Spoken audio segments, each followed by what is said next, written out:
el convencimiento de que superaremos juntos esta situación. La reunión de la semana pasada y la de hoy pueden llamarse en rigor reuniones de Estado. Unas reuniones en las que los diferentes gobiernos de España y de las comunidades autónomas trabajan conjuntamente, y quiero subrayarlo de conjuntamente para atender a toda la ciudadanía. Y de la reunión de hoy destaco dos puntos muy importantes. El primero, que hemos repasado detalladamente todas las actuaciones que estamos llevando a cabo de manera coordinada, diaria, entre el Gobierno de España y los gobiernos autonómicos, y la evaluación del impacto de las medidas que se van aplicando constantemente por las autoridades competentes delegadas en sus respectivas áreas de responsabilidad y que ya les detallé ayer en mi comparecencia pública. Y, en segundo lugar, continuar en la unidad de acción, como la mejor arma para ganarle al COVID-19, porque será unidos como resistiremos y como venceremos al virus. La guerra contra el coronavirus es permanente. Por eso quiero comunicarles 5 nuevas órdenes y una decisión en respuesta a la crisis sanitaria como comunicación a las numerosas que ya se han aprobado recientemente. Les anuncio, en primer lugar, que vamos a disponer que todas las comunidades autónomas tengan las instalaciones y los medios materiales y humanos de las residencias privadas de mayores. Ya lo hicimos con la sanidad privada y hoy lo hacemos con las residencias de mayores privadas. Esta decisión tiene como objetivo paliar la saturación de las residencias públicas de mayores y mejorar las condiciones de vida de nuestros mayores, así como reducir su nivel de riesgo de contagio. En segundo lugar, y de conformidad a lo acordado entre los países miembros de la Unión Europea en el Consejo Europeo para frenar la expansión del COVID-19, vamos a aplicar una restricción temporal de todos aquellos viajes que no sean imprescindibles y que se realicen desde terceros países. Inicialmente, como saben, esta restricción la aplicaremos durante 30 días. Esta medida no se aplicará a los residentes en la Unión Europea y en el espacio Schengen que se dirijan a su lugar de residencia. Por tanto, a los españoles que quieran regresar, a los trabajadores transfronterizos, a los transportistas de mercancías, al personal de vuelo, a los turistas que vuelvan a sus países de origen y a los profesionales sanitarios o de cuidado de mayores que se dirijan para realizar este tipo de actividades, también al personal diplomático y ni tampoco a aquellas personas que acrediten motivos de fuerza mayor. En tercer lugar, quiero anunciarles también que las Fuerzas Armadas van a ampliar significativamente sus actuaciones en 3 ámbitos, realizando por vía aérea o terrestre el traslado de enfermos de centros hospitalarios saturados a centros próximos con recursos sanitarios disponibles, si así fuera necesario, garantizando en consecuencia la seguridad de las personas. En segundo lugar, queremos garantizar las infraestructuras críticas, permitiendo así liberar personal de las fuerzas y cuerpos de seguridad del Estado para llevar a cabo otros cometidos, implementando apoyo logístico con medios militares en 4 áreas, para el transporte logístico de material sanitario procedente del extranjero, para el transporte y distribución del material sanitario dentro del territorio nacional, para el transporte de personal clave entre la península y los territorios extrapeninsulares y también para el transporte del personal nacional con dificultades para regresar a España. Y, en cuarto lugar, les adelanto que el Gobierno facilitará recursos a los entes locales, a los ayuntamientos, a los municipios, para el reparto a domicilio de comida, productos de primera necesidad y productos farmacéuticos a las personas que más lo necesitan, que son las personas mayores, de manera que no tengan que salir de su domicilio para obtenerlos. Es una manera más de protegerles, facilitándoles la vida en su casa y evitando que tengan que salir de su hogar con el consecuente aumento del riesgo de contagio. Y, en quinto lugar, les anuncio que, así como ya hemos decidido la fabricación nacional de productos, material sanitario y medicamentos para combatir el coronavirus, que les comenté ayer en la comparecencia, hemos decidido establecer una reserva estratégica de este tipo de productos para luchar contra futuras pandemias si es que se produjeran en el futuro.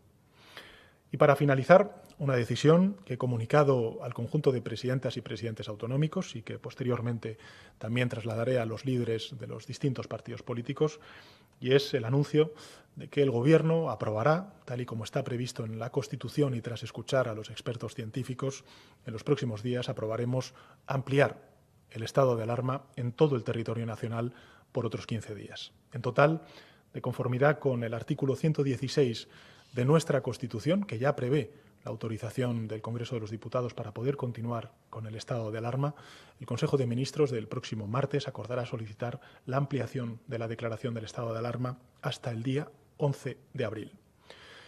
Durante esta situación, el Gobierno está cumpliendo, como no puede ser de otra forma, con lo establecido en la Ley Orgánica 4/1981 de 1 de julio y con el artículo 116 de nuestra Constitución, que regulan, como saben, el estado de alarma. De manera que el Estado social y democrático de derecho, las garantías de libertades y derechos que nos reconoce y ampara la Constitución, incluso en una situación tan excepcional como la que estamos viviendo, siempre esté garantizado. Estoy convencido de que el Congreso de los Diputados y las fuerzas políticas que lo componen comprenderán la situación de emergencia nacional que vivimos y apoyarán la prórroga del estado de alarma. Es imprescindible para vencer al virus seguir anticipándonos. Y soy muy consciente que es una medida drástica, de las más drásticas de las adoptadas por nuestros países del entorno. Sé que es muy incómoda para el conjunto de la ciudadanía española estar 15 días más hasta el 11 de abril confinados y que está afectando por completo a la vida de todos y cada una de las familias que estarán viendo esta comparecencia. Pero los expertos coinciden en que es una medida efectiva en la lucha contra el coronavirus. Como dije ayer, y desgraciadamente es así, se aproxima una ola muy dura. Vienen los días difíciles que van a poner al límite toda nuestra capacidad material, también nuestras capacidades morales y sin duda alguna también nuestro temple como sociedad. Por eso quisiera transmitirles que ojalá tuviéramos el poder de hacer algo extraordinario y que al ejecutarlo devolviéramos a la normalidad nuestras vidas de inmediato. Ojalá lo tuviéramos, pero no lo tenemos. Y reconozco con humildad nuestras limitaciones, como las del resto de países, para afrontar esta pandemia. Pero nos tenemos a nosotros mismos como sociedad, como comunidad. Tenemos el trabajo constante y el asesoramiento científico de los mejores profesionales a los cuales quiero volver a rendir tributo y la absoluta determinación política por superarlas. Tenemos además el convencimiento de que lo conseguiremos. Nuestra única opción es la victoria completa sobre el virus. Y tenemos, afortunadamente, unos profesionales y un sistema sanitario de los mejores del mundo. Para ganarle al virus estamos poniendo al servicio del conjunto del país todos los recursos a nuestro alcance, no les quepa duda, para que esta emergencia dure lo menos posible, con el menor coste en vidas, también en empleos, en empresas, que sea posible. Y trabajamos además para incrementar esos recursos en la mayor cantidad y calidad posible. Esta emergencia se superará con esfuerzo y con sacrificio, con todo el peso del Estado volcado en esta batalla. Y os garantizo que todos los esfuerzos y sacrificios merecen la pena para recobrar cuanto antes nuestra forma de vivir. Así que os pido responsabilidad y disciplina. Repito, os pido responsabilidad y disciplina social y cívica. Vamos a entrar en la segunda semana de estado de alarma. Por delante vamos a tener otras 2 semanas, además de la próxima semana. Sé que va a ser muy difícil, necesitamos esa disciplina social y cívica, porque la irresponsabilidad se lleva vidas por delante. Ya sabemos cosas del virus, como decía ayer en mi comparecencia, que antes no sabíamos. Por ejemplo, que hay personas en las que resulta sintomático y, sin embargo, pueden propagarlo. De modo que cada vez que cogemos un coche y viajamos podemos estar poniendo en peligro nuestra vida y también la vida de los demás. Porque cada vez que quedamos con amigos ponemos en riesgo nuestra vida y también la de los demás. Hoy, como dije ayer, sabemos que dejar, por ejemplo, las bolsas de la compra en la puerta de nuestros padres y abuelos y no abrazarlos y besarlos es la mejor manera de protegerlos. Contener ese abrazo es la garantía de poder darles otros muchos abrazos en el futuro. Por esa razón, el confinamiento, por esa razón, la prohibición de abandonar la ciudad en la que se reside para ir a la segunda residencia. Porque no podemos estar seguros si en ese viaje somos nosotros los que estamos transportando el virus cientos de kilómetros. Hay que advertir a las personas que no pueden salir todos los días a hacer la compra, porque ponen en riesgo su propia vida y también la vida de los demás. Quien se crea al margen de la situación y pretenda seguir con su vida normal, debe ser consciente de que se comporta como un aliado del virus y no como su vacuna. Quienes difunden consejos contrarios a la autoridad científica son también un aliado del virus. Difundir falsas noticias solo para hacer daño y confundir, jugar con las emociones de la ciudadanía en una situación tan crítica, de tan máxima fragilidad como estamos sufriendo, difundiendo incluso mensajes de odio y enfrentamiento máxime, si se hace desde una plataforma pública, es una amenaza más que se suma al peligro que supone el propio virus. Puedo aseguraros que tanto el Gobierno como el conjunto de administraciones autonómicas y locales conocemos la realidad, la vivimos con el mismo sentimiento que el conjunto de la ciudadanía, con la misma convicción, con el mismo esfuerzo con el que los ciudadanos toman las medidas, las asumen en primera persona, con la misma preocupación y con el mismo coraje, con el mismo deseo de ser útiles y ayudar a quienes más lo necesitan, con la misma emoción ante la generosidad, con la misma indignación hacia aquellos hechos o palabras puntuales que atacan miserablemente la convivencia y el bien común. El Gobierno es también consciente de todo esto y, sin duda alguna, también de algo muy importante, y es de los efectos psicológicos del confinamiento y de lo que supone estar en casa sumando sin cesar las horas de un mismo reloj. Por eso quiero mandar un mensaje de ánimo, y de profundo agradecimiento al conjunto de la sociedad española, porque los sacrificios de hoy son los beneficios de mañana. Gracias por vuestra comprensión, gracias por vuestra paciencia, gracias por vuestra determinación, gracias por vuestra generosidad. Cuanto mayor es el reto, más grande debe ser la ambición con la que se afronta. Así que seamos ambiciosos para superar esta crisis, porque en esta última y difícil semana no solo hemos sido capaces de mostrarnos unidos, sino que también hemos visto la capacidad que tenemos de colaborar, de cooperar entre nosotros para ganar esta batalla. Esta crisis nos está poniendo a prueba, es cierto, pero también está sacando lo mejor de nosotros mismos como país. Está haciendo aflorar nuestra solidaridad, nuestro civismo, nuestro sentido profundo de Estado y el enorme potencial de nuestras instituciones cuando trabajan unidas. Esta crisis está sacando lo mejor de España.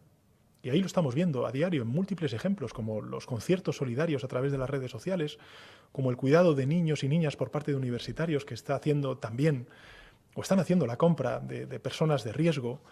Son cientos de mensajes los que se ven en los ascensores ofreciendo ayuda a nuestros vecinos más mayores gracias a toda esa juventud ejemplar, a todas esas familias que ayudan a otras familias, como los numerosos psicólogos que se han puesto a disposición de quien pudiera necesitarlos, especialmente sanitarios y familias golpeadas por la pandemia, o como las actividades fomentadas en las redes para los más pequeños de la casa, como la iniciativa de varias editoriales para ofrecer libros electrónicos gratis durante el confinamiento, como esos policías que se acercan a los hospitales con sus sirenas encendidas para rendir homenaje a tantos héroes anónimos, como esos ingenieros que se han unido para fabricar respiradores con la máxima urgencia, o como esas academias de costura que se han puesto a hacer mascarillas para ofrecerlas a los hospitales. Les damos las gracias a todos ellos y a todas ellas por su colaboración frente al virus. Y aplaudimos a toda la gente, no me cansaré de repetirlo, que se queda en casa. En estos días, permanecer en casa es un ejemplo de patriotismo y de solidaridad.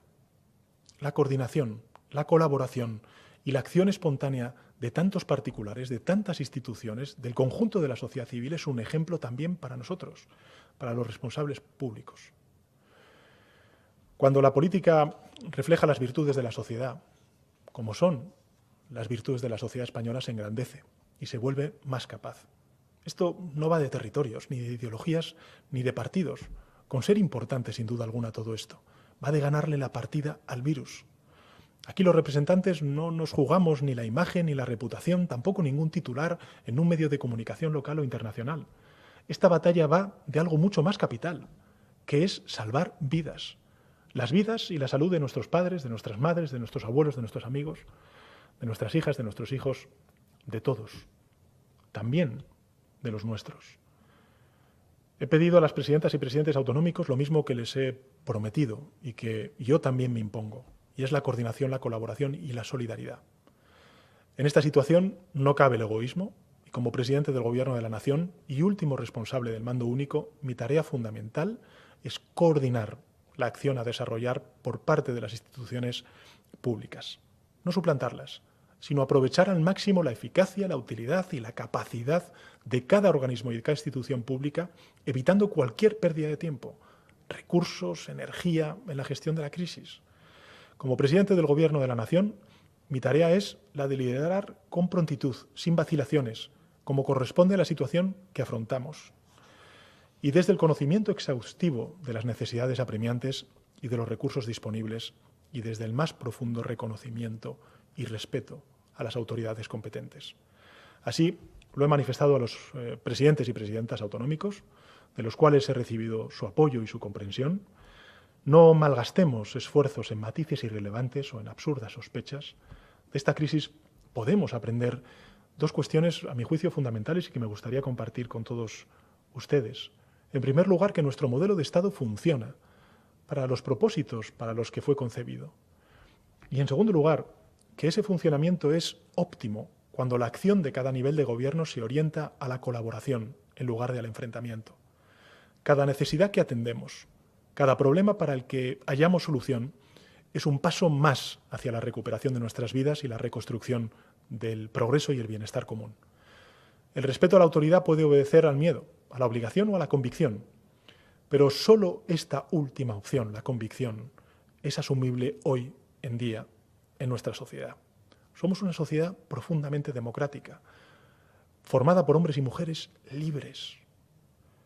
Y lo hacemos encerrándonos en nuestras casas, como una decisión democrática, racional, que está pensada no para limitar nuestra libertad, sino para preservar el primero de nuestros bienes, que es la vida.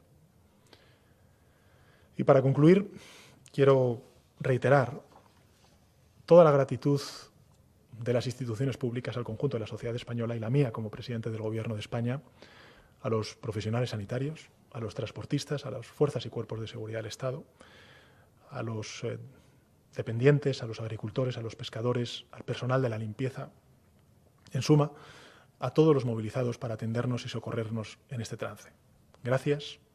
Gracias por dejaros la piel y por exponer vuestras vidas para salvar el corazón mismo de todo un país. Gracias al conjunto de la ciudadanía española por su paciencia, a los que estáis aquí y a los que esperáis fuera del país para regresar también, no os olvidamos. Vamos a superar esta situación, vamos a resistir, vamos a salir adelante, no os quepa duda. Muchas gracias.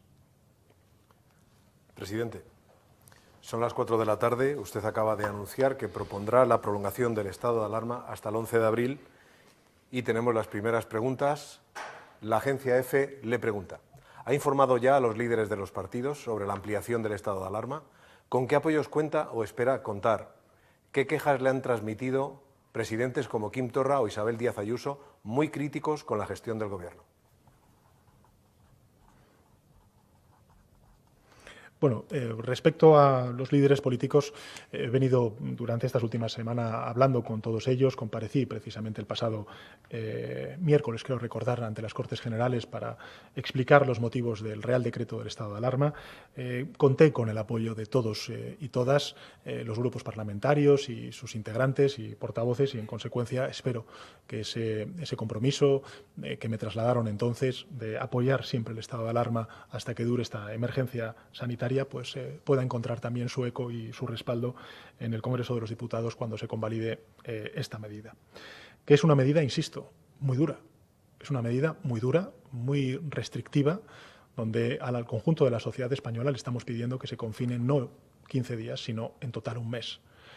Esperamos que con esta medida tan drástica, tan dramática, tan dura, que sin duda alguna tiene consecuencias en nuestra convivencia con nuestros familiares, pues podamos, como he dicho antes, doblegar la curva del coronavirus. Esos son los 3 hitos que necesitamos para acabar venciendo a esta pandemia. En primer lugar, doblegar la curva, y por eso necesitamos tomar este tipo de medidas tan drásticas de prolongar 15 días más y en total un mes de confinamiento al conjunto de la sociedad española, a 47 millones de personas.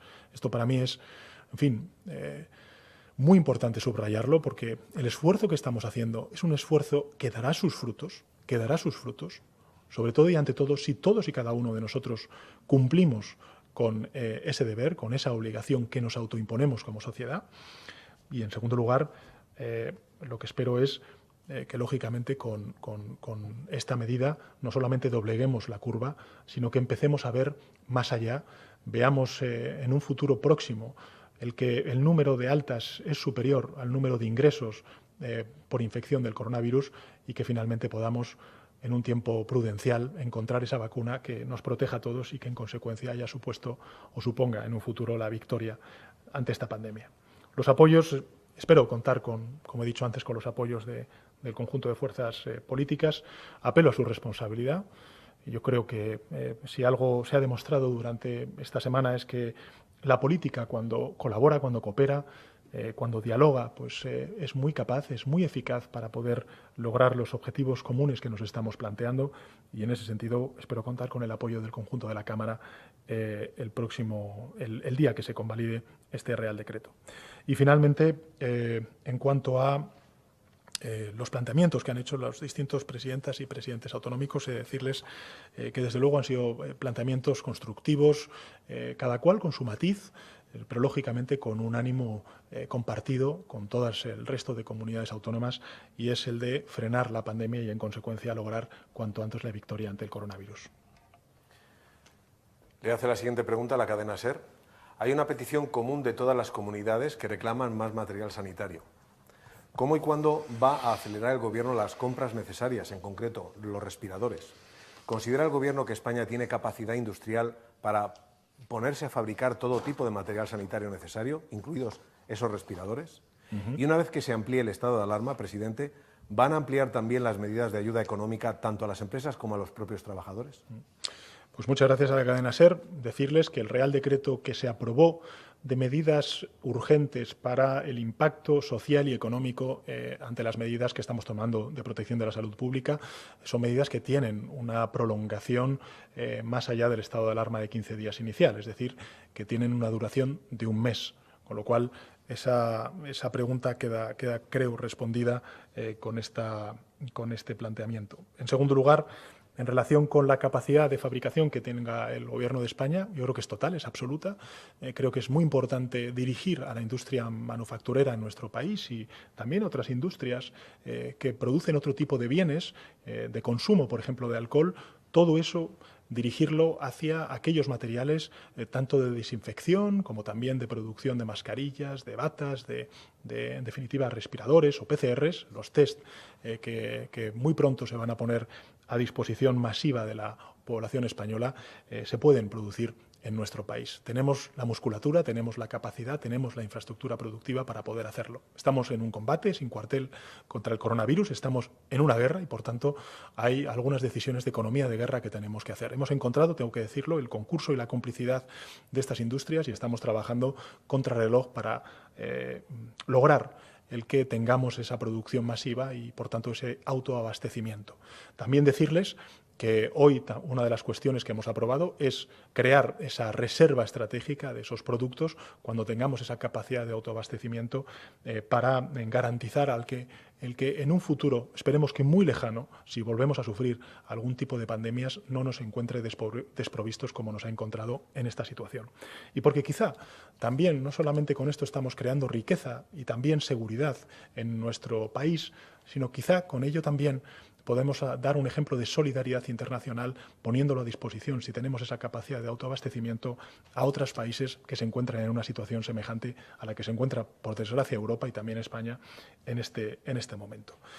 De todas formas, he de decirles, ayer lo comentamos en la comparecencia y me parece también muy importante volver a subrayarlo, que el Gobierno de España, desde la aprobación del decreto del estado de alarma, ha puesto un número importante de profesionales en el Sistema Nacional de Salud que van a ayudar en todas y cada una de las comunidades autónomas, a un total de 52.393 profesionales sanitarios. Ahí estamos movilizando médicos residentes, médicos y enfermeros jubilados en los últimos 2 años, profesionales médicos y de enfermería, médicos especialistas extracomunitarios en diferentes especialidades, 17.000 estudiantes de último curso de medicina y enfermería que podrán realizar tareas auxiliares.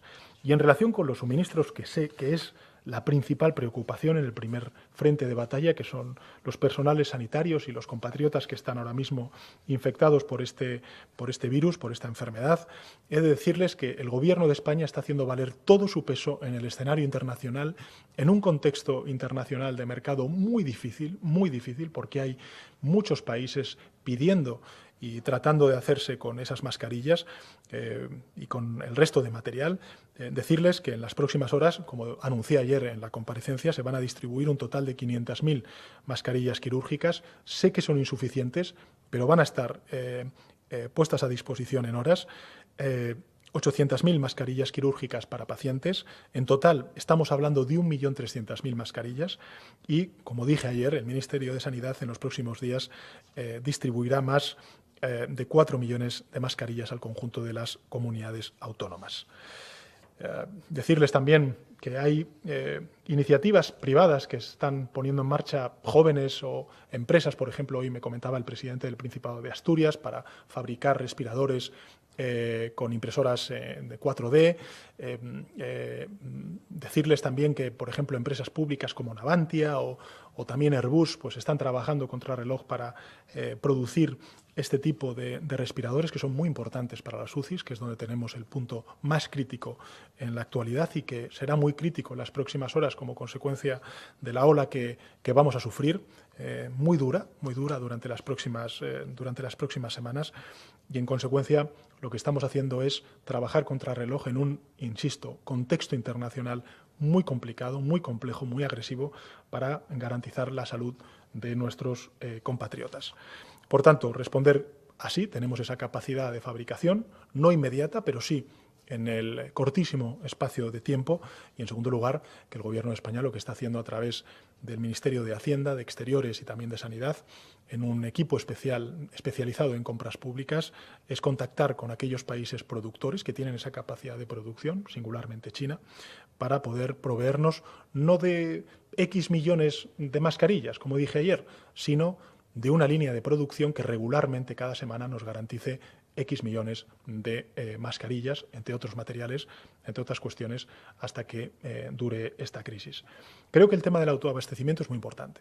Es muy importante porque, como dije antes, cuando pase esta pandemia, la tengamos controlada, pero hasta que no llegue la vacuna, pues evidentemente vamos a tener que convivir con esta enfermedad. Probablemente no con la intensidad que ahora mismo la estamos sufriendo, y eso será un gran éxito.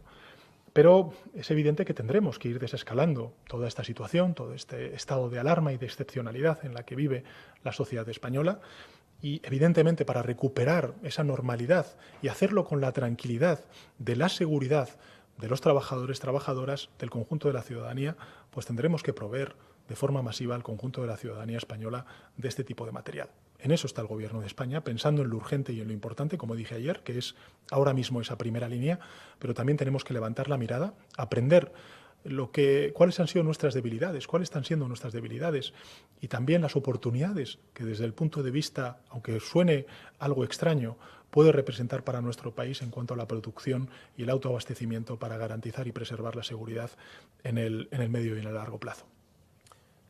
Presidente, había una pregunta también sobre ampliación de medidas económicas a trabajadores y empresas. Bien, formulada sí. por la cadena SER, que quedaba perdón. pendiente por si la quería. Sí, disculpa. Sí, perfecto. No quiero yo... Va a ampliar también las medidas de ayuda económica. Bueno, lo que he dicho antes es que efectivamente hemos aprobado 2 reales decretos leyes y que la duración de las medidas, evidentemente, es una duración de un mes, que es lo que lógicamente se va a plantear con esta ampliación del estado de alarma. Y evidentemente, en función de cuál sea el devenir de esta pandemia, de esta crisis, pues ampliaremos este tipo de medidas de política económica y política social en nuestro país. Decirles también que estamos trabajando y estamos defendiendo una posición en Europa para que Europa se movilice recursos. Creo que ha sido una muy buena noticia el que el Banco Central Europeo hace unos pocos días trasladara el compromiso de movilizar 750.000 millones de euros para la compra de deuda pública de los distintos países de la Unión Europea, y en ese sentido creo que Europa puede, debe, y nosotros vamos a exigir que haga mucho más en este momento tan crítico para el conjunto de la ciudadanía europea, porque este virus, insisto, ni dentro ni fuera de España obedece a fronteras. Todos vamos a vernos damnificados y perjudicados y vamos a sufrir las consecuencias del coronavirus, de manera indirecta o de manera directa, pero lo vamos a sufrir y, por tanto, Europa tiene que movilizar recursos y quiero garantizarle a la opinión pública española que, desde luego, el Gobierno de España, si está haciendo algo, es defender esta perspectiva y esta orientación en los debates que tenemos a nivel europeo.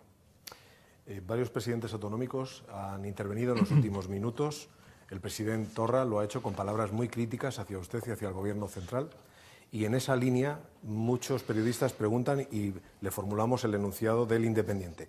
¿Cuántos presidentes autonómicos, además del andaluz, el catalán y el murciano, han pedido el cese total de toda actividad económica, salvo sectores estratégicos? ¿Por qué no se toma esta medida que posiblemente habrá de tomarse en un plazo no muy amplio de tiempo, como en Italia, pregunta el Independiente? Pero insisto, y lo decía ayer en mi comparecencia, si uno mira cuáles son las medidas que se han tomado en otros países, y podemos poner como referencia Italia, pero se pueden poner otros países, España está a la vanguardia.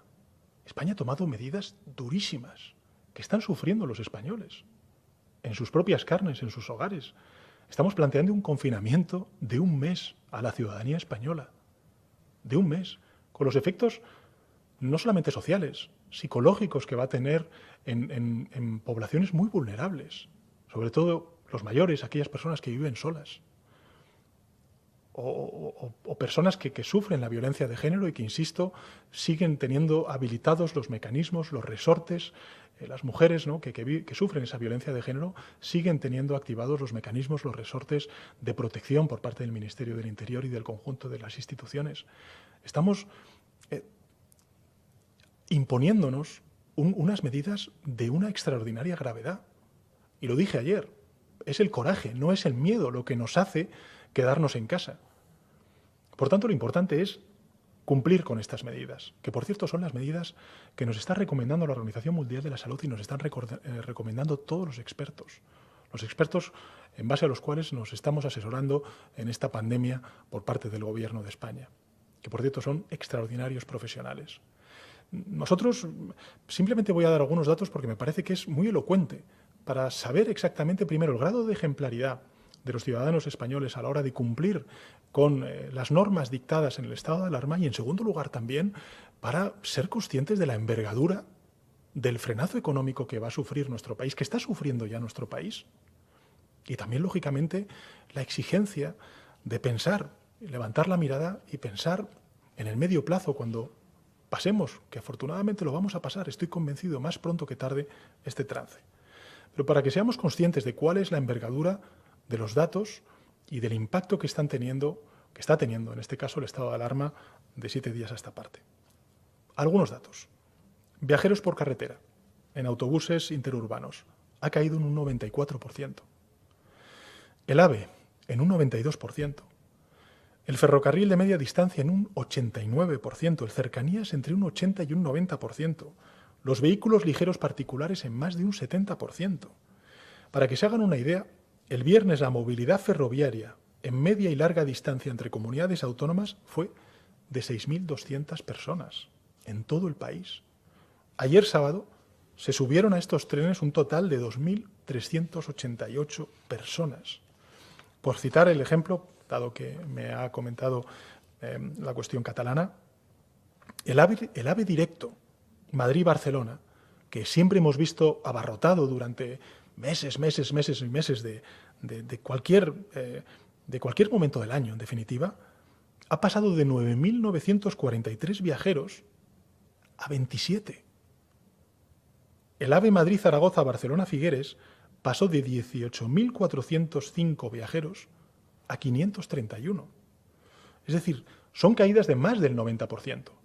¿Esto qué quiere decir? En primer lugar, que los españoles estamos cumpliendo con lo que nos dictan, en este caso, las autoridades sanitarias y que explican y argumentan las decisiones políticas que estamos tomando a nivel del Gobierno de España bajo el amparo del estado de alarma. Pero, en segundo lugar, si algo están indicando es el parón económico que está sufriendo nuestro país. Por tanto, creo que es importante defender estas medidas. Creo que es importante también trasladar, y yo lo he trasladado siempre, nuestra disponibilidad a escuchar. Nosotros queremos acertar, queremos basarnos en la ciencia, tomar medidas eficaces para contener la propagación del virus, para acabar con la propagación del coronavirus, Y también, y esto me parece muy importante, que el coste en vidas humanas y también en empleos y en capacidad productiva de nuestro país cuando pase esta pandemia sea el menor posible. Desde luego, la salud pública y las vidas de los ciudadanos en primer lugar. Y también, lógicamente, atender a esas consecuencias económicas y sociales que tienen estas medidas.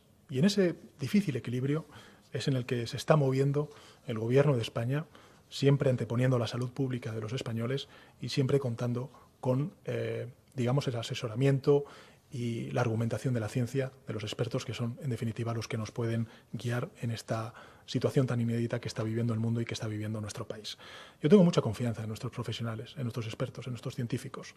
Creo que las medidas que hemos tomado son medidas que no tiene, digamos, ningún parangón en Europa. Insisto, para que se hagan una idea, ayer mismo Italia dijo que prohibía los desplazamientos a las segundas residencias. Eso nosotros llevamos una semana planteando esa prohibición. Ha planteado el cierre de espacios públicos, de parques, jardines. Nosotros llevamos una semana también planteando eso. Ha planteado cuestiones que nosotros nos hemos anticipado y las hemos hecho. Y con esto no quiero en absoluto decir que somos mejores o peores, no, al contrario. Lo que quiero decir al conjunto de la opinión pública española es que las medidas que estamos tomando son durísimas, durísimas. Que siempre estaremos pendientes, atentos a lo que nos dicen los expertos para mejorar en lo posible. Pero las medidas que estamos tomando y que estamos pidiendo a los españoles son durísimas y bien lo saben ellos, que seguro nos están viendo desde sus casas. Formulamos un par de preguntas de diarios internacionales. Sí. Financial Times le pregunta, anoche habló sobre la necesidad de una mayor respuesta por parte de la Unión Europea, se acaba de referir a la Unión Europea, usted presidente ahora. Bajo su punto de vista, ¿qué medidas fiscales debería tomar la zona euro esta semana para hacer frente a la crisis? Bien. A nivel europeo y también a nivel de nuestro país, cuando hemos tenido comparecencias, todos los responsables públicos hemos dicho lo mismo, ¿no? Y es que esta crisis es una crisis simétrica, que se me entienda lo que quiero decir. Es una crisis que ha caído como como un ladrillo al conjunto de la Unión Europea. Y por tanto no hay países que se vean menos afectados que otros países, porque esto es una guerra contra un virus que no obedece a fronteras, que no atiende a colores políticos en los gobiernos y que afecta al conjunto de la Unión Europea. De hecho, está afectando al conjunto de países del mundo. Lo estamos viendo todos en cadena, como si fuese un dominó. Están tomando medidas de restricción de movilidad, de confinamiento, en mayor o menor medida, o en mayor o menor grado. Por tanto, ¿qué es lo que quiero decir con esto? Que esta es una crisis simétrica que afecta al conjunto de la Unión Europea y que, por tanto, no puede encontrar solamente una respuesta nacional. Tenemos que encontrar y articular una respuesta europea. ¿Qué es lo que está defendiendo el Gobierno de España? Bueno, pues estábamos defendiendo cosas tan lógicas, tan racionales, que costaría mucho que la Unión Europea no asumiera. Nosotros, y lo he dicho antes, hemos aplaudido el que el Banco Central Europeo defendiera el movilizar 750.000 millones de euros para defender la deuda soberana del conjunto de países de los Estados miembros. Hemos defendido, lo he dicho yo, lo ha hecho también la vicepresidenta económica en todos los foros. Esta semana que viene hay reunión por videoconferencia del ECOFIN, que tenemos que articular un gran plan Marshall, un gran plan de inversiones públicas para el conjunto de la Unión Europea y iniciar ese proceso de reconstrucción que necesariamente vamos a tener en el ámbito social y económico cuando todo esto pase. Hemos defendido relajar las normas de estabilidad presupuestaria en un momento como el actual.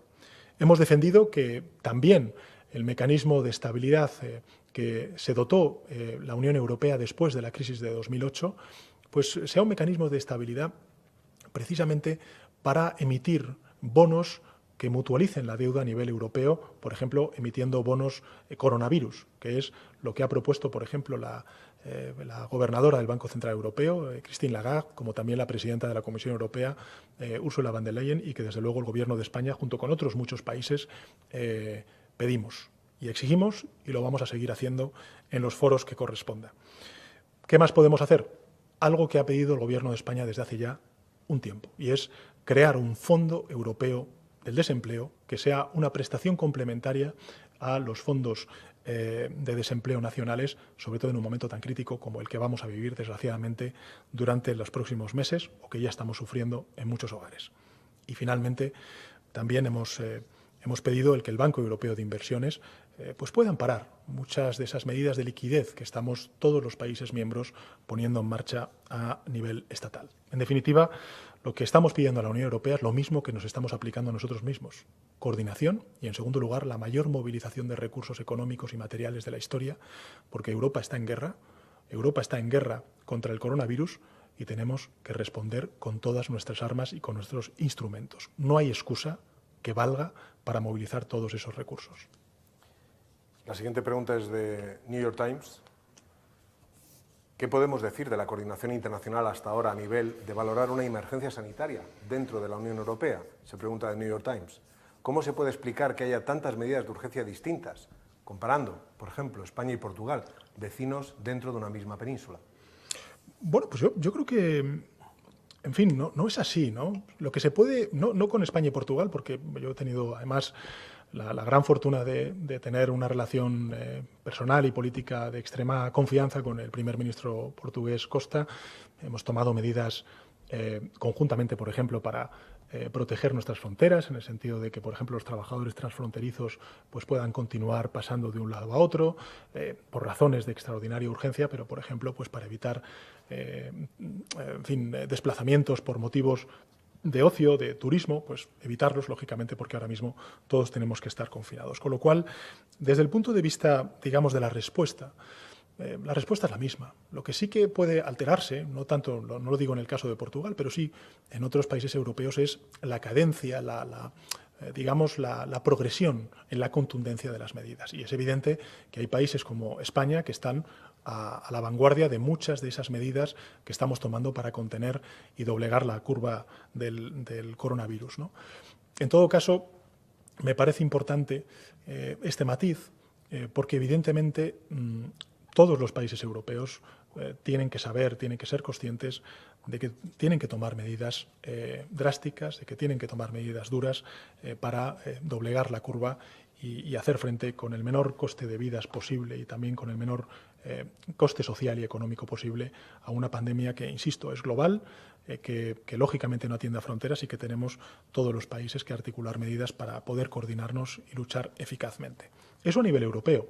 A nivel internacional, la semana pasada tuve ocasión de hablar con el príncipe heredero de Arabia Saudí, porque es el presidente del G20. Saben ustedes que España pertenece al G20 y le pedí que pudiéramos celebrar cuanto antes una conferencia del G20 de las principales economías del mundo a nivel global para que pudiéramos articular una propuesta y medidas y políticas de respuesta común en ese ámbito. Con lo cual, nosotros no estamos descuidando ni la respuesta nacional ni la respuesta europea y, por supuesto, tampoco la respuesta internacional.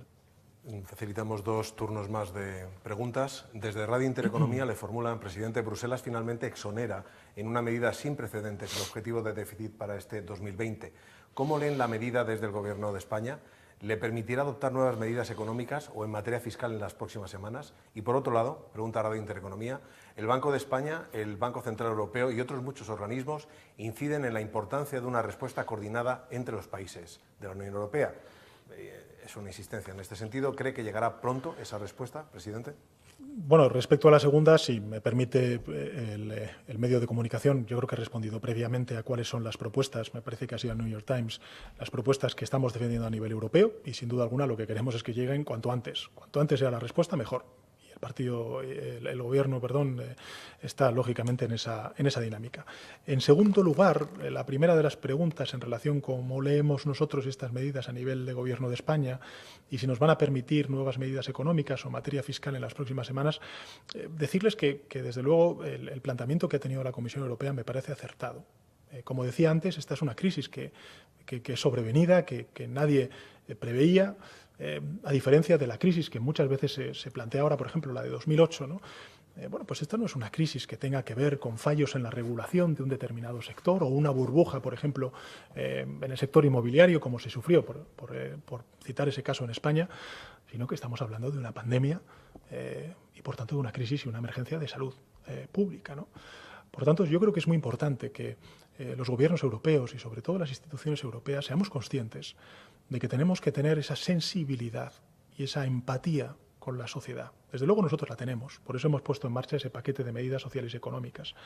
Y agradezco y mucho el que la Comisión Europea, por ejemplo, haya dicho que todas aquellas políticas que pongamos en marcha para frenar la pandemia del coronavirus, pues no computen, digamos, en el déficit público y en la deuda pública de los criterios de estabilidad. No es que no vayan a computar, sino que desde el punto de vista del cumplimiento del Pacto de Estabilidad y Crecimiento no se va a tener en cuenta. Con lo cual, en fin, nos estamos haciendo un esfuerzo fiscal extraordinario. Lo vamos a hacer durante los próximos meses porque tendremos que estar llamados todos, repito, todos, a la reconstrucción social y económica después de esta batalla, de esta guerra al coronavirus.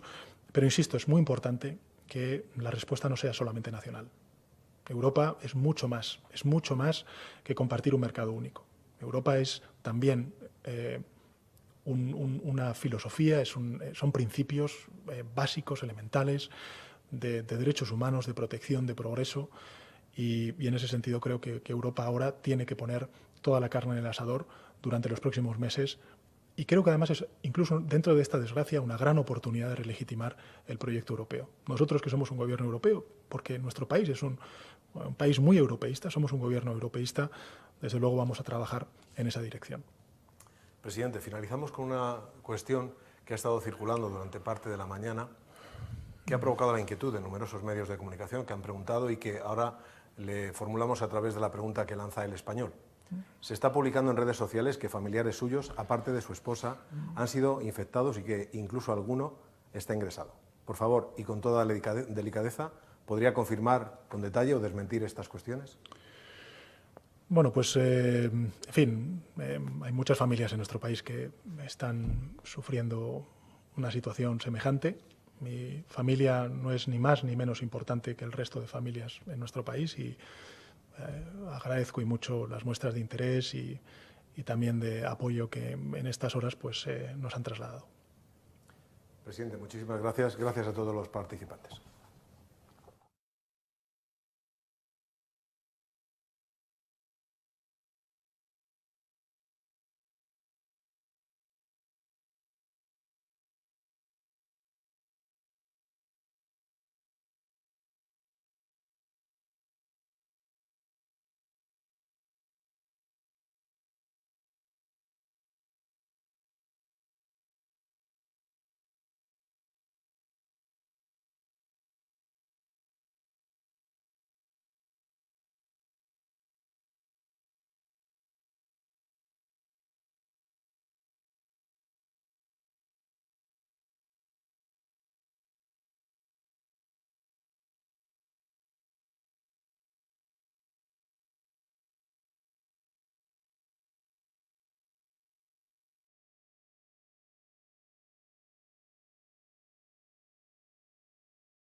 Muy buenos días a todos. Vamos a comenzar la rueda de prensa habitual de los responsables técnicos de los ministerios competentes, como saben, de los ministerios de Sanidad, Defensa, Interior y Transportes, Movilidad y Agenda Urbana. Hoy están con nosotros, son las 12:04 del mediodía, Fernando Simón, el director del Centro de Coordinación de Alertas y Emergencias Sanitarias del Ministerio de Sanidad, María José Rayo, secretaria general del Ministerio de Transportes. Está también el jefe del Estado Mayor de la Defensa del Ministerio de Sanidad, general del Aire Miguel Villarroya. Se encuentra el director operativo de la Policía Nacional, José Ángel González, y a su lado también hoy nos acompaña el general José Manuel Santiago Marín, es el jefe del Estado Mayor de la Guardia Civil. Comenzamos la rueda de prensa, las primeras intervenciones. Fernando Simón, buenos días. Hola, buenos días a todos. Bueno, como siempre vamos a empezar con un estado de situación de las cuatro áreas que estamos representadas en este comité técnico y a partir de ahí iniciaremos ya la discusión de la situación, tendencias, evolución y posteriormente las preguntas. A día de hoy tenemos en España notificados 39.673 casos, de los cuales 6.582 han sido casos nuevos notificados en las últimas 24 horas. De estos casos, la gran mayoría se han producido entre las comunidades autónomas de Cataluña y de Madrid. Hay otras comunidades que han tenido aumentos significativos, pero estas dos son las que aportan el mayor número de casos nuevos. En algunos casos pueden ser algunos retrasos de notificación. Ya saben que los datos de notificación, como hemos dicho en otras ocasiones, no son fáciles de interpretar. La idea que nos gustaría es poder entender, que todos entendamos claramente, que los datos de notificación tienen un retraso claro respecto a la fecha de inicio de síntomas y el momento de la infección. Ese retraso, según los estudios que tenemos hechos hasta ahora, puede ser de entre 7 y 10 días, en algún lugar puede ser incluso un poquito más, y por lo tanto la imagen que vemos ahora es una imagen de lo que pasó en cuanto a transmisión se refiere hace unos días. Sin embargo, sí que es cierto que en cuanto a otros aspectos, hospitalizados, personas que están en UCI o pacientes que están en UCI, fallecidos y curados, sí que es una imagen más reciente. El retraso es mucho menor. En ese sentido, se han hospitalizado ya hasta la fecha 22.762 personas, se han ingresado en UCI 2.636, hemos tenido 2.696 fallecidos. Afortunadamente, tenemos cada vez más curados respecto al total de fallecidos. Ya tenemos 3.794 personas que han sido dadas de alta y llevamos ya varios días en los que el conjunto de la cifra de fallecidos y curados está más a favor de estos últimos. Otro dato de interés y que obviamente nos pone una situación al sistema sanitario asistencial, le pone una situación un poco complicada, es el dato de que hay 5.400 profesionales sanitarios afectados. Obviamente la distribución de estos sanitarios no es igual en todos los hospitales de España. Hay hospitales que tienen un número de asistenciales de personal sanitario mucho más afectado que otros. Esto es desigual y, por lo tanto, la presión sobre el sistema asistencial también es desigual en todo el territorio. El incremento que hemos observado de casos nuevos es un 20% respecto al de ayer. Como ya hemos dicho, se centra en 2 comunidades autónomas concretas. Es muy probable que haya alguna recuperación de retrasos de notificación, que los descensos que vimos muy importantes en los 2 días anteriores hubieran sido algo menores y que se hayan compensado con estas notificaciones, pero son datos que son difíciles de interpretar hasta que no veamos, como siempre decimos, las tendencias de varios días. Sabemos que la evolución de hospitalizados y de personas que van a UCI, como siempre, se producen más tarde del inicio de los síntomas de las personas y, por lo tanto, esas todavía están en periodo de aumento y lo seguirán estando en los próximos días, que es, como digo, un dato diferente al de transmisión. Y dicho eso, yo creo que vamos a pasar ya la palabra a los compañeros del equipo técnico. En primer lugar, al jefe del Estado Mayor de la Defensa, al general del AIRE, Miguel Villarroya.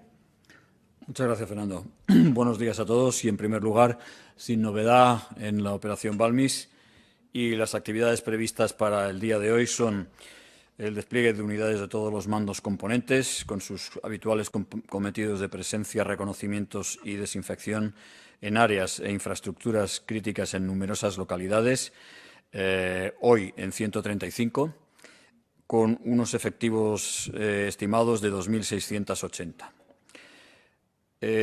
Como otros días, estamos realizando labores de desinfección, como he mencionado, en numerosas instalaciones de servicios críticos esenciales, en 92 residencias de mayores. Hoy es de resaltar que ayer teníamos previstas 130, al final se hicieron 179, con lo cual hoy no es de descartar que se amplíen a la medida de que vaya avanzando el día este número. También seguiremos en las estaciones de ferrocarril de Bilbao, San Sebastián, Vitoria y Sevilla, los puertos de Valencia y Castellón, así como efectuaremos apoyo para el traslado de pacientes moderados entre hospitales y hoteles medicalizados en Madrid, el montaje de tiendas modulares para triaje de pacientes en el Hospital Ramón y Cajal, el apoyo de transporte aéreo para el material sanitario a Ceuta, Melilla, Las Palmas de Gran Canaria y Tenerife. Así también como el apoyo con 2 ambulancias en la provincia de Zaragoza y una en la de León. Apoyaremos con la distribución de comida a colectivos desfavorecidos en la localidad de Cartagena y, como todos los días, continuamos con el mantenimiento diario y servicio de urgencia en el campamento de IFEMA para personas sin techo. Asimismo, estamos también, como todos los días, colaborando en el montaje del segundo módulo de este albergue de IFEMA y en la instalación también en IFEMA del hospital de campaña, apoyando a la constitución de este hospital, macrohospital, con 5.000 camas. En cuanto a Barcelona, pues también seguimos presentes apoyando a la gestión del albergue sin techo, del albergue que se ha constituido en la Fira de Barcelona. Y, por supuesto, también estamos en labores de seguridad en las centrales nucleares que ya hemos comentado, Almaraz, Cofrentes y Trillo, así como el apoyo a la autoridad portuaria en Melilla, el apoyo a la gestión del hospital de Oviedo y así en otro número innumerable de centros. Y para terminar, quería mencionar que el esfuerzo de las FAS, de las Fuerzas Armadas en la Operación Balmis es completo y total, pero seguimos prestando nuestros servicios en la protección de la población en otros campos que también son de uso diario. Es decir, nosotros seguimos empeñados en las operaciones permanentes. El sistema de defensa aéreo, por ejemplo, sigue plenamente operativo, tanto en los radares de vigilancia como en los centros de mando y control, como los aviones de alarma. Los buques patrulla están en la mar, están vigilando la seguridad marítima de nuestras costas. El personal del Ejército de Tierra y de la Armada está presente en los islotes y las zonas de soberanía de los Peñones. Y no hay que olvidar, tenemos 3.000 hombres y mujeres desplegados por todo el mundo en las misiones internacionales en apoyo y en coordinación con las otras organizaciones internacionales a las cuales pertenecemos, y eso lo seguimos haciendo sin cejar en el apoyo a la Operación Balmis. Y para terminar, pues quisiera de nuevo expresar mi reconocimiento y agradecimiento a todas las personas que están en la primera línea de lucha para la contención del COVID-19. Muchas gracias a todos. Muchas gracias, general. Pasamos la palabra al comisario principal, José Ángel González, del Ministerio del Interior. Muchas gracias, Fernando. Buenos días. Antes de empezar con el balance diario, quería hacer un par de observaciones. Y nosotros que la Policía Nacional no pierde de vista que el mundo sanitario es el corazón de la lucha para superar esta crisis y que los policías somos solo una parte de su coraza para ayudarles a ganar esta batalla.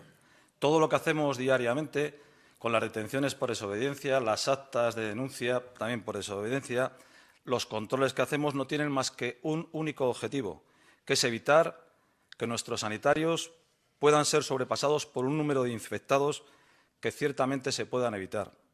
La policía valora muchísimo el sacrificio y el titánico esfuerzo que todos los profesionales sanitarios están desarrollando día a día. Y ya pasamos un poco a ver el balance diario de nuestra actividad.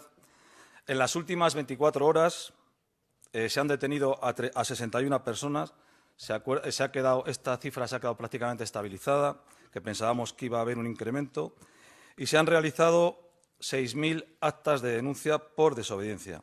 En relación con la frontera, seguimos con la normalidad que ya hemos dicho estos días anteriores, en colaboración con la policía francesa y portuguesa.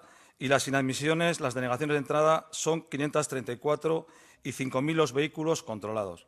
En cuanto a puertos y aeropuertos, como saben ustedes, desde la entrada en vigor de la orden ministerial solamente ha habido 3 denegaciones, 2 en el aeropuerto de Madrid y 1 en el de Málaga. Estos días, los hombres y mujeres de la Policía Nacional, además de no desatender las tareas habituales y ordinarias, estamos poniendo especial atención, como ya hemos dicho también estos días anteriores, a la protección de los colectivos más vulnerables. Por ello, y esto lo quiero destacar, estamos intensificando nuestro trabajo en proteger a las víctimas de violencia de género. La Policía Nacional tiene una singularidad, y es que, además de tener unidades de investigación en la lucha contra la violencia de género, tenemos más de 400 policías integrados en una unidad específica que también dan protección a las mujeres víctimas de violencia de género. Misión prioritaria, que si ya lo es en condiciones normales, ahora mucho más. Hoy también quisiera hacerles partícipes de estas situaciones que demuestran que hay todavía mucha gente que son bastante irresponsables. Me refiero a varios casos de pacientes ingresados en distintos hospitales y que sin darles el alta a ningún médico han abandonado los mismos. Esto, como se pueden imaginar, nos supone un grandísimo trabajo de localización, de ver la trazabilidad, con qué taxis se han ido y demás. Una vez más, y en esto estoy siendo bastante pesado, llamo la atención del impacto que puede tener durante este periodo la ciberdelincuencia. Los ciberdelincuentes podrían aprovechar la demanda de información relacionada con la pandemia para aprovechar vulnerabilidades de los sistemas informáticos, para propagar programas maliciosos, en este caso simulando ser página web y recurso online sobre mapas de evolución e impacto del coronavirus. El fin de este programa malicioso sería el robo de credenciales, tales como nombres de usuario, contraseñas y números de tarjeta bancarias, o datos similares que se almacenan en el navegador de la víctima. Por ello, les recuerdo las recomendaciones que continuamente damos en @policía y @Policía Nacional. Y por último, permítanme que hoy termine dando las gracias a todos los hombres y mujeres que integran la Policía Nacional. Una vez más, estáis dando pruebas de profesionalidad, de dedicación, de sacrificio, de lealtad y de servicio a los demás. Esto hace que nos sintamos todos orgullosos de llevar este uniforme. Muchas gracias. Muchas gracias, comisario. Y ahora, en lugar del teniente general Laurentino Ceña, le cedemos la palabra al general de brigada José Manuel Santiago, jefe del Estado Mayor de la Guardia Civil. Muchas gracias, Fernando. Buenos días a todos. Hoy se cumple el 10º día en el que el conjunto de la sociedad está en lucha contra el coronavirus. Aunque los días van transcurriendo, debemos mantenernos con fuerza y afrontar cada día con un espíritu renovado. Desde el puesto que a cada uno nos ha tocado vivir en la lucha contra este coronavirus y en esta crisis tan inédita. Con este ánimo, el día de ayer, más de 21.000 hombres y mujeres de la Guardia Civil prestaron su servicio con el objeto de garantizar la eficacia de las medidas adoptadas durante el estado de alarma y asegurar el buen funcionamiento de los servicios esenciales. Como resultado de esta labor, quisiera destacar que desde el día 19 de marzo se han superado la media de las 3.000 denuncias diarias por conductas llevadas a cabo por personas irresponsables e insolidarias, que siguen sin ser conscientes de la gravedad de la situación a la que nos enfrentamos. En cuanto a los detenidos por resistencia y desobediencia a los agentes de la autoridad, he de decirles que las 19 detenciones que ayer se produjeron siguen mostrando que todavía hay un cierto camino que recorrer para que algunas de las personas se conciencien de la responsabilidad que tienen ante el resto de los conciudadanos. No obstante, todavía se continúan observando, como he dicho, conductas insolidarias e inadmisibles, como las que, a modo de ejemplo, motivó la detención de un varón de 41 años en la provincia de La Coruña, el cual, tras haber sido denunciado por incumplir las limitaciones de circulación, volvió a ser identificado más tarde por una patrulla de la Guardia Civil, llegando a enfrentarse con los agentes. Continuamos los esfuerzos dedicados todos estos días para proteger a aquellos colectivos más vulnerables. Por ello, hemos reforzado nuestras actuaciones en el ámbito de las víctimas de la violencia de género, realizando un total de 1.817 actividades de protección, entre las que destacan más de 1.100 comprobaciones telefónicas y 600 contravigilancias.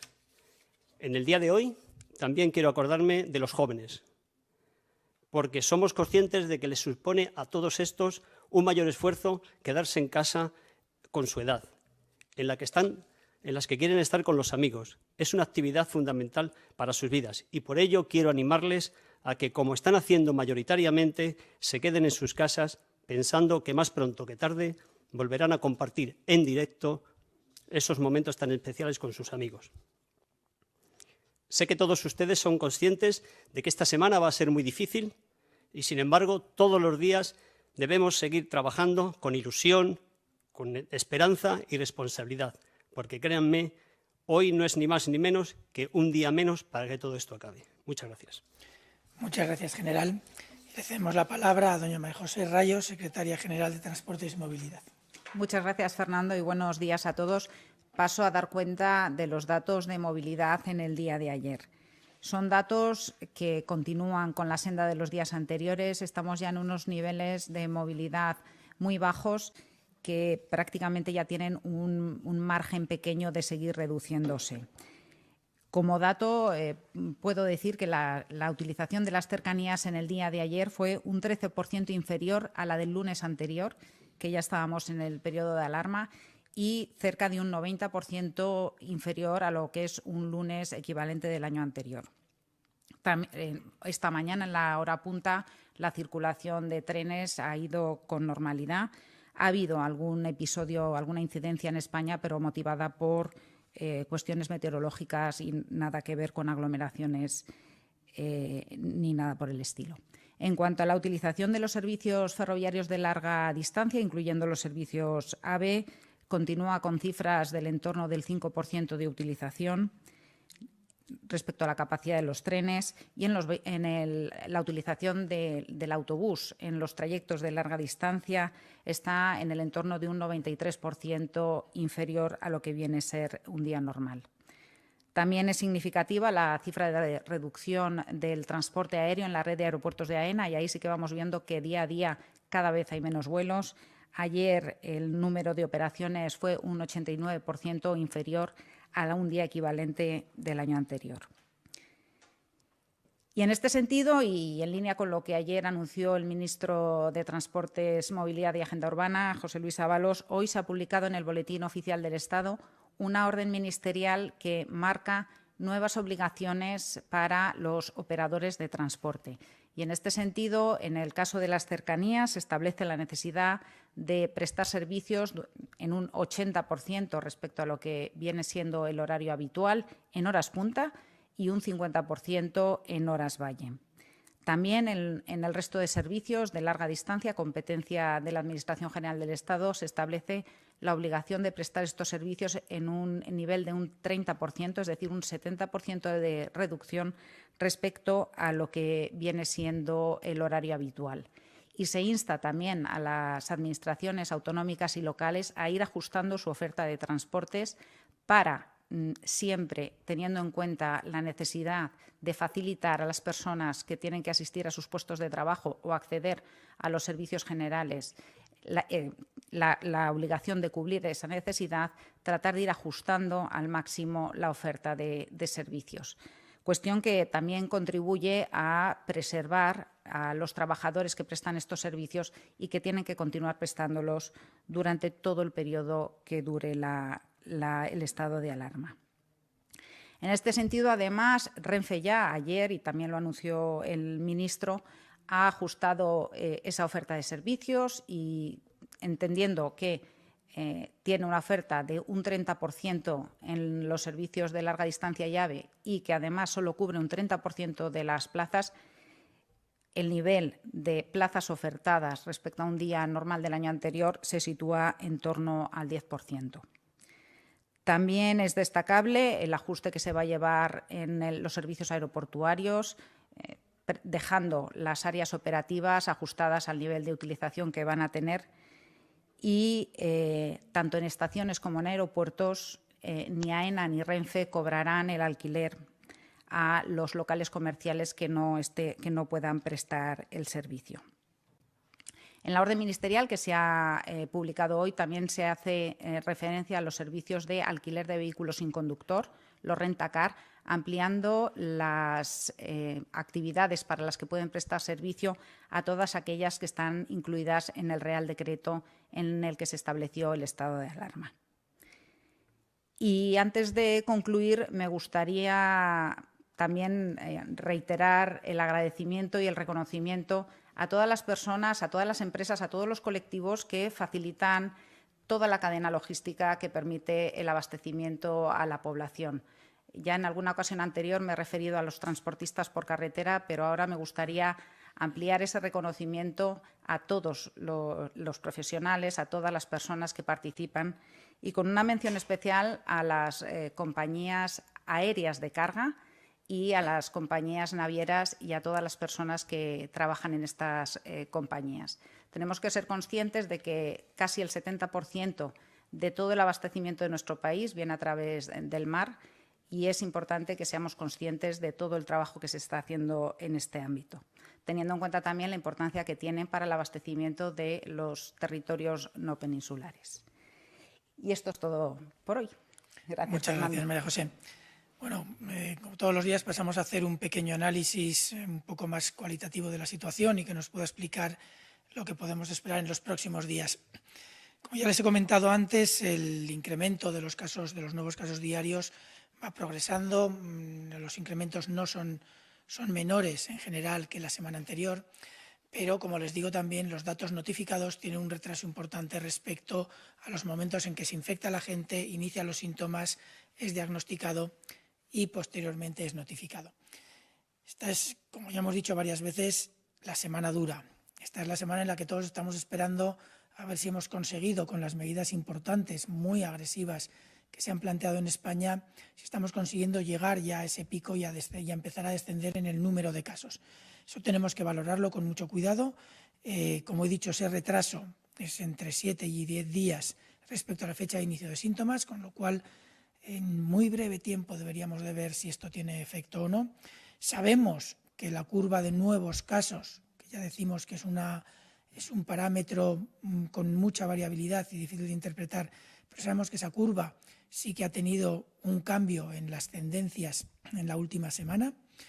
No sabemos cuánto más habrá cambiado en los últimos días. Seguimos haciendo análisis cada día para poder valorar cuánto de cerca o de lejos podemos estar de ese pico que tanto esperamos todos. De todas formas, tenemos que tener la cabeza muy clara en cuanto a lo que significan todos estos parámetros.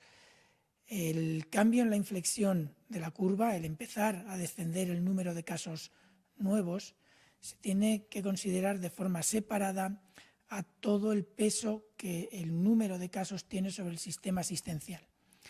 Los hospitalizados y las personas que se ingresan en UCI tardan unos días en producirse. Es decir, desde que una persona inicia síntomas, se le diagnostica, en un momento determinado se le hospitaliza y al cabo de unos días de hospitalización o evoluciona bien o evoluciona peor y se tiene que plantear su posible ingreso en la UCI. Lo que implica que la presión sobre los hospitales y la presión sobre las UCIs va a ir más allá del momento en que controlemos la transmisión. Y eso tenemos que ser muy conscientes.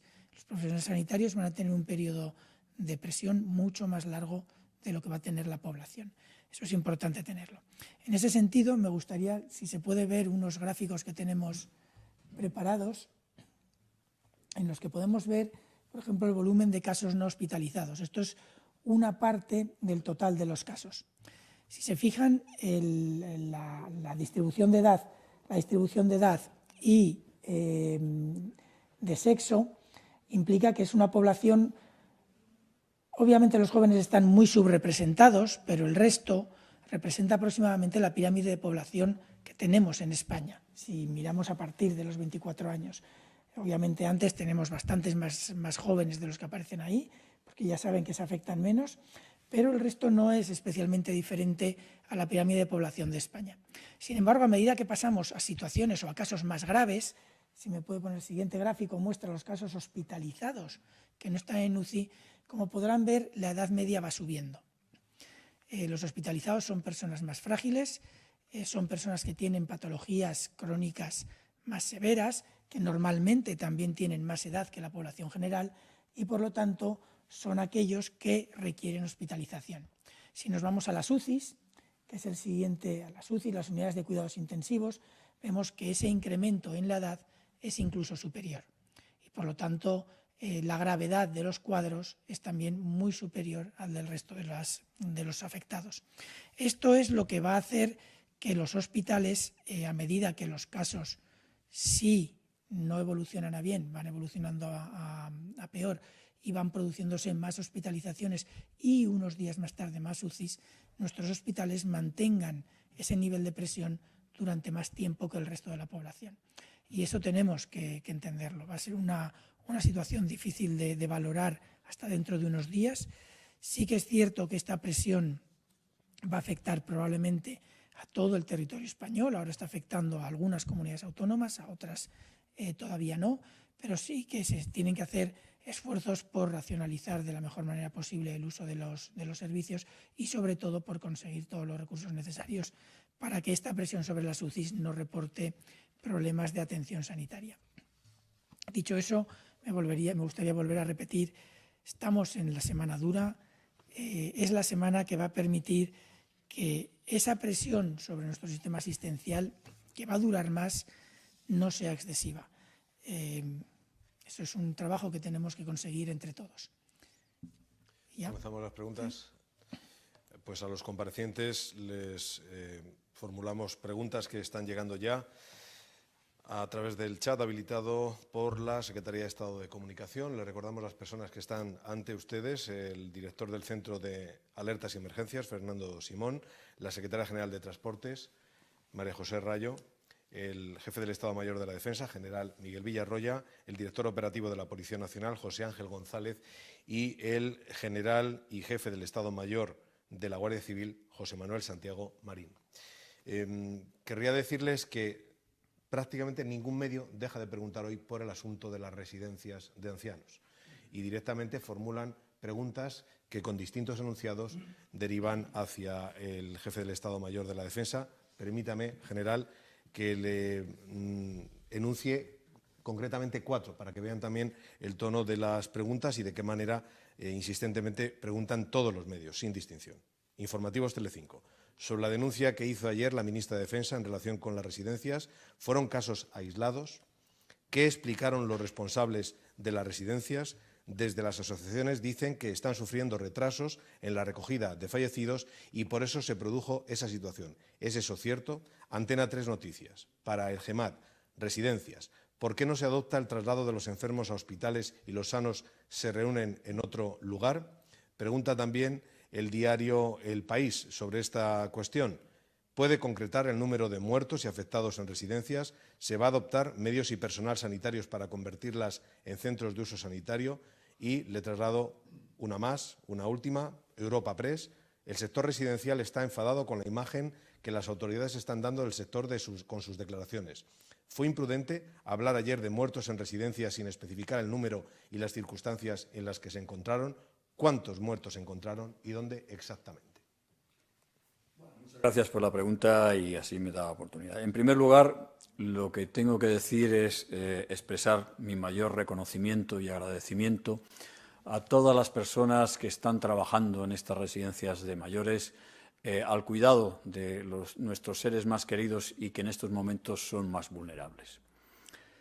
En segundo lugar, tengo que decir que cuando algunas de nuestras unidades militares han acudido a alguna residencia para proceder a su desinfección, pues se han encontrado con personas fallecidas, hecho que se ha puesto en conocimiento de la Fiscalía y la Fiscalía pues está en estos momentos efectuando su investigación, hablará con las personas responsables y ahí pues no puedo ampliar más información en este sentido por lo que acabo de decir.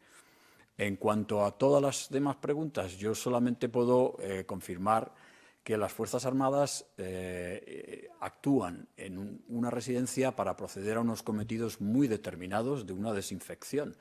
El sistema de gestión de las residencias de mayores es un sistema que está muy bien establecido en España, es un sistema que funciona y pues las Fuerzas Armadas estarán siempre allí apoyando en lo que haga falta, pero no podemos entrar a sustituir a ningún sistema que, ya digo, funciona muy bien y que efectivamente ha habido unos casos aquí que no sé las razones, pero que tengo que confirmar que eso es cierto. Se han encontrado personas fallecidas en algunas residencias.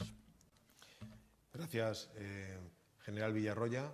Insistiremos a las personas que están viendo esta rueda de prensa y también a los periodistas que participan en ella que esta rueda de prensa de los responsables técnicos será seguida tras la finalización del Consejo de Ministros, por la rueda de prensa habitual a la finalización del Consejo de Ministros de los ministros indicados, de los que informaremos a continuación.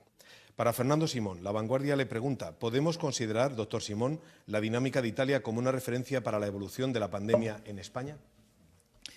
A ver, los inicios de las epidemias en los diferentes países no han sido igual. Por lo tanto, desde luego en las fases iniciales, en las fases de ascenso, no se pueden valorar de la misma manera. Las medidas que se han aplicado para controlar las epidemias en los diferentes países tampoco han sido igual.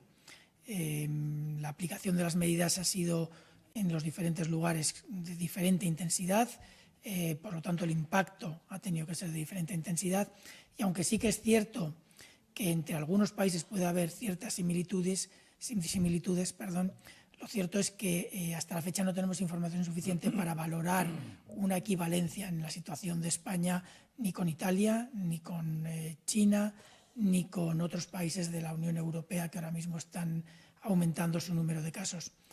Sí que es cierto que las medidas que se han implementado en España y la evolución de la epidemia en España quizás al final de la misma pueda ser comparable a otras, pero desde luego ahora mismo no es fácil hacer comparaciones entre países.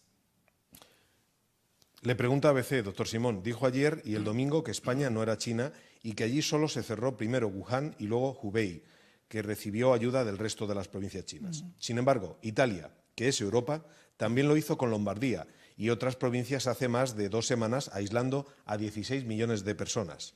¿No piensa establecer también zonas rojas como Madrid? Italia empezó a tomar medidas importantes en las comunidades, en las subregiones del norte, no hace 15 días, hace un mes. Estas medidas fueron muy importantes de aislamiento de estas provincias, al menos es lo que apareció publicado. La ejecución de esas medidas no tenemos información sobre cómo fue de eficiente. Yo quiero entender que fue eficiente, pero lo cierto es que hubo una cierta permeabilidad en las fronteras y eso obviamente afectó a otros países. Es algo natural que puede pasarnos a todos. Dicho eso, desde que se controlaron estas provincias del norte, posteriormente se fueron extendiendo las medidas al resto del país. España ha actuado desde el principio en todo el país. Llevamos, como les digo, ahora mismo aproximadamente una semana, 10 días desde que se iniciaron, 10 días, ahora mañana, desde que se empezaron a implementar las medidas duras a nivel nacional.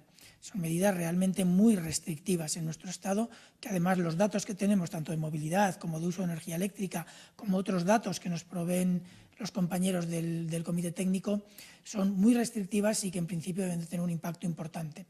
La visibilidad de ese impacto se tiene que esperar en estos días. No sé si mañana, no sé si el viernes, pero se tiene que observar en estos días.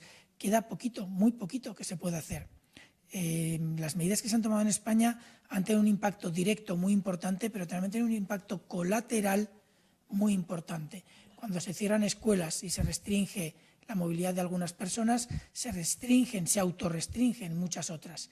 Los comportamientos sociales han cambiado sustancialmente.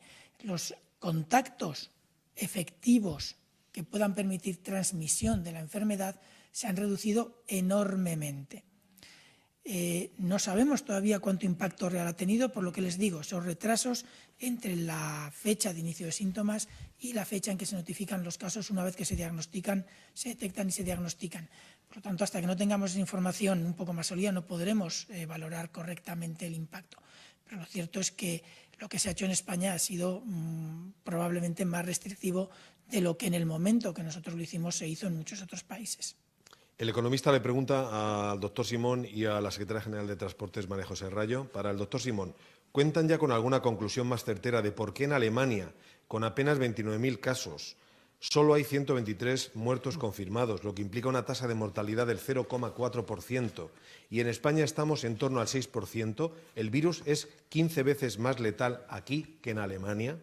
Y a María José Rayo, Ábalos, el ministro de Transportes, dijo ayer que el Gobierno estaba trabajando en un plan de medidas específicas para el sector de la aviación junto con otros países de la Unión Europea. Entre las medidas que se proponen está la de permitir a las aerolíneas, por ejemplo, que no devuelvan el dinero de los billetes cuando se cancelen los vuelos y que los cambien por bonos plazas en vuelos posteriores. ¿Va el Gobierno a aplazar los impuestos verdes a la aviación? distintas medidas en el sector de las aerolíneas. Doctor Simón. Bueno, respecto a la situación en Alemania y comparándola con España, la situación en Alemania está evolucionando. Como saben, va con retraso respecto a la evolución en España. En España inició antes el incremento de casos y esto obviamente no favorece la interpretación de la mortalidad. Saben que la mortalidad se produce a medida que los casos van o falleciendo, si desgraciadamente ocurre, o curándose. En Alemania tenemos todavía que esperar unos días para valorar cómo evolucionan todos estos casos. Dicho eso, sí que es cierto también que la edad media de los casos, al menos hasta hace muy poco en Alemania, era bastante más baja de la edad media de los casos en España. En España tuvimos la desgracia de que en algunas situaciones, en algunas comunidades autónomas, hubo residencias de ancianos afectadas, como las sigue habiendo en algunas otras comunidades autónomas, y obviamente esto incrementó mucho el número de personas frágiles afectadas y, por lo tanto, las personas que tienen una letalidad más alta. Sabemos que eso ha pasado en varias comunidades autónomas y que ha generado un incremento importante de fallecidos.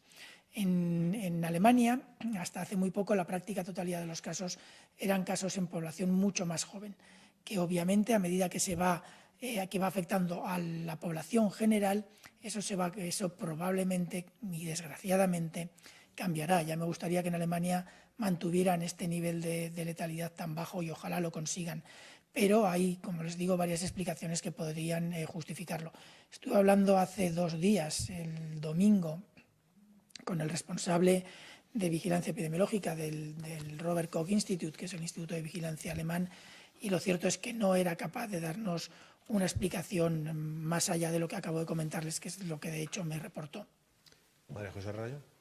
Bueno, aunque en estos momentos los mayores esfuerzos obviamente están centrados en parar la expansión del virus, somos muy conscientes en el Ministerio del grandísimo impacto que esta crisis está teniendo en todas las empresas del sector transporte, como también en toda la actividad productiva de este país. Y se están analizando medidas de tipo económico a nivel europeo y a nivel estatal, y que afectan a las compañías aéreas y a las del resto de modos de transporte.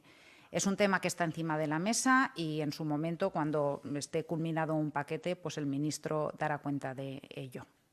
Para el director operativo de la Policía Nacional, el comisario José Ángel González, ¿cuáles son las instrucciones para que la gente pueda salir a la calle? ¿Es necesario un certificado para ir a trabajar? El Ayuntamiento de Madrid asegura que es necesario. ¿Es una competencia de los ayuntamientos o ha dado Interior esta orden?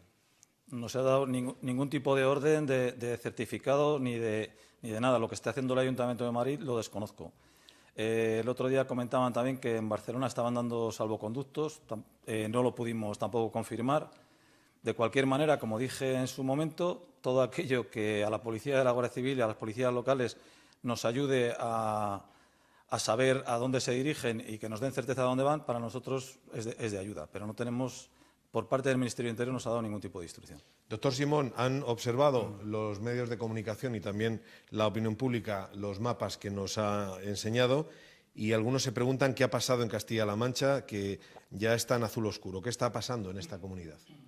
Bueno, obviamente los mapas estos que mostramos son mapas de la incidencia acumulada durante los últimos 14 días, que es un periodo de incubación y es lo que nos permitirá no valorar la incidencia total de la epidemia, sino la incidencia, digamos, en el periodo de riesgo. Las comunidades autónomas van teniendo más casos, algunas van a incrementar la incidencia en ese periodo de 14 días y esa incidencia va a tardar ese periodo también como mínimo en reducirse, si se empieza a reducir, y otras comunidades se pueden estabilizar o pueden incluso bajar.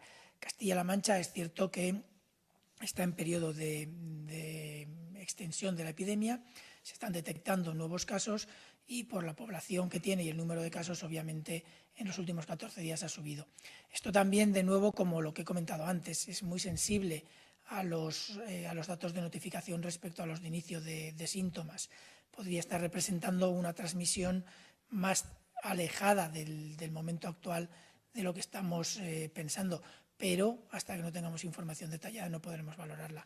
Ese mismo mapa es probable que otras comunidades autónomas vayan oscureciéndose, aunque también es probable que algunas de las oscuras progresivamente vayan aclarándose. Doctor Simón, le pregunta a la agencia internacional Associated Press, ¿Por qué tiene España la mayor tasa de infección entre el personal médico y sanitario entre los países más afectados por el coronavirus? ¿Ha habido una falta de material protectivo, de protección? ¿Han fallado protocolos? ¿Qué se está haciendo al respecto? En España, desde el primer momento, tuvimos 2 o 3 brotes nosocomiales que obviamente en un primer momento afectaron de forma importante la transmisión entre personal sanitario. Y eso tuvo una parte de impacto en el número de profesionales sanitarios que están infectados hasta la fecha. Por otro lado, sí que es cierto, no se puede negar que el acceso a los equipos de protección personal, si bien está resultando suficiente, sí que es cierto que en algunos puntos puede haber momentos críticos en la capacidad de aportar los equipos de protección. Esto es un problema de acceso al mercado. Los equipos de protección a nivel global han sido durante mucho tiempo muy escasos. Se está en proceso de solucionar estos problemas, pero lo cierto es que no hay disponibilidad global fácil para estos equipos. Eso puede tener también una parte en este incremento. Y otra parte puede ser que un número de estos profesionales sanitarios, que la mayoría se han podido infectar en su práctica diaria, también algunos han podido infectarse en la comunidad. Somos un país que tiene una comunidad con una incidencia mayor que otros y, por lo tanto, esa opción también existe. Pero lo cierto es que son 3 aspectos que hay que valorar y ahora mismo no podría ir mucho más allá de esta interpretación. Vamos a ir concluyendo la comparecencia de prensa. Si me permiten, tomo la palabra ahora como portavoz también de Moncloa para responder varias preguntas que se refieren directamente al complejo de la Moncloa. OK Diario, por ejemplo, pregunta si podríamos dar detalles de en qué términos y quién se está encargando de la desinfección del complejo de la Moncloa. ¿Nos podrían precisar también cuántos positivos se han detectado entre los 2.000 empleados del complejo? Sabemos los resultados de la vicepresidenta, también hay informaciones, leemos, por ejemplo, el titular del diario El Mundo: el Gobierno desinfecta los edificios de la Moncloa por el aumento de casos de coronavirus. Hay otros medios que nos preguntan acerca de esta cuestión. Querríamos decir que solo en Moncloa se ha desinfectado algunas de las dependencias de la Secretaría de Estado de la Memoria Democrática, que, como saben, forma parte de la competencia de la Vicepresidencia Primera, Relaciones con las Cortes y Memoria Democrática. También algunas dependencias de los conductores y conductoras de vehículos oficiales, donde sí se han producido varios positivos. No hay más información que podamos ofrecer sobre el conjunto de las 2.000 personas, salvo que, en efecto, pues, algunas circunstancias positivas se producen y, como tales, están recibiendo atención o quedándose aislados en casa y siguiendo de manera gradual su propia evolución acerca de su salud. En relación con la vicepresidenta Carmen Calvo, debemos de remitirnos al comunicado que ayer hicimos público, en el sentido de que se encuentra ingresada en una clínica, la clínica Ruber, a la que ha sido derivada por Muface, mutualidad pública a la cual pertenece como funcionaria pública, y que presenta un cuadro de infección respiratoria. No tenemos todavía ningún dato oficial sobre los resultados de las pruebas a las que ayer mismo fue sometida. Por nuestra parte, nada más. Informaremos en los siguientes minutos de las comparecencias de los ministros tras el Consejo de Ministros que se está celebrando ahora mismo en las instalaciones del Departamento de Seguridad Nacional. Buenas tardes a todos. Gracias. Gracias. Gracias.